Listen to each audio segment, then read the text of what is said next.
Welcome to the deep dive. Our mission today is, well, it's very specific. We're cutting through the noise to understand exactly how doctors in the UK check for and diagnose diabetes. We're really focusing on the NHS procedures and the huge benefits of catching this early. That's right. And for this, we've pulled our insights mainly from an article by Blood Test UK. This isn't just about the basics. It's about getting a quick handle on the specific process your GP uses, from that first worry to an actual diagnosis. Okay, let's unpack this then. What are the first clues? We all know the classic signs, feeling thirsty all the time, losing weight. Frequent urination, yeah, especially at night. Right. But what makes a GP in the UK say, okay, we need to screen you right now? It's that combination of symptoms and risk factors. That's the key thing the sources point out. While the symptoms matter, the screening becomes non-negotiable for certain people. Like who? Who needs to be extra careful? Well, if you're over 45, for one, or if you have a family member with diabetes, and especially if you have a South Asian or African Caribbean background, those markers mean the GP will likely order tests straight away, even if the symptoms are, pretty mild. So it's a proactive approach, not just reactive. Precisely. And that's the biggest benefit right there. Catching it early can completely change what the next 5 years look like for a patient. It helps stop that major damage to your body that comes with advanced diabetes. Okay, so let's move from suspicion to the actual tests. According to Blood Test UK, it seems to boil down to two main blood tests. It does. You have the fasting plasma glucose test, or FPG, that's a snapshot. Tells you your sugar level right now after you haven't eaten overnight. Just a snapshot in time. Exactly. But the other one, the HbA1c test, that's the really fascinating one. It gives you the average picture, your average blood sugar over the last 2 to 3 months. So it's a long-term story, not just a headline. It is. And that's why it's the gold standard. It gives a really solid, reliable picture.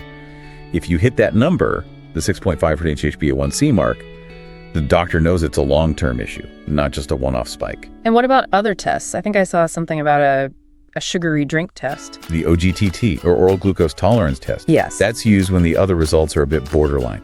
It gives a deeper insight into how your body's actually handling sugar. It just shows how the NHS is committed to getting an accurate diagnosis. Of course, all of this depends on the patient doing their part, right? Oh, absolutely. The sources are clear on that. Accurate results rely on preparation. That means fasting for at least 8 hours for that FPG test. No shortcuts. So let's say the test is positive. What happens next? What can you, the listener, expect? Well, it's not just, here's a prescription. It's a shift into managing the condition. Patients get guidance immediately on simple lifestyle changes. Healthy eating, getting a bit more active. And support. Lots of support. The NHS connects people with education programs, with support groups. The goal is to empower you, to put you in the driver's seat of your own health. And that continues long term. It has to. The sources really stress the importance of long-term monitoring. Regular HbA1c checks are crucial to see if the treatment is actually working. Now, what about innovation? Things are changing so fast in healthcare. They are. And this is where personalized care really starts to kick in. We're seeing tools like continuous glucose monitoring, or CGM. That gives you moment-by-moment data. It's so much more than a 3-month average. Wow. And when you pair that data stream with AI, doctors can spot these tiny patterns. They can predict what you'll need with a precision that was just impossible a few years ago.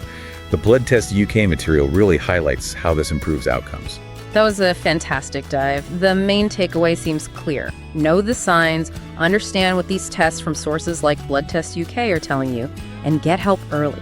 That's your most powerful move. It is, and it leaves me with one final thought for you. If knowing your average blood sugar over 2 months, that HbA1c number, is so powerful for your health, what other 2-month average in your life, maybe your finances, or even your time spent with family, could change everything if you just started measuring it? Think about that.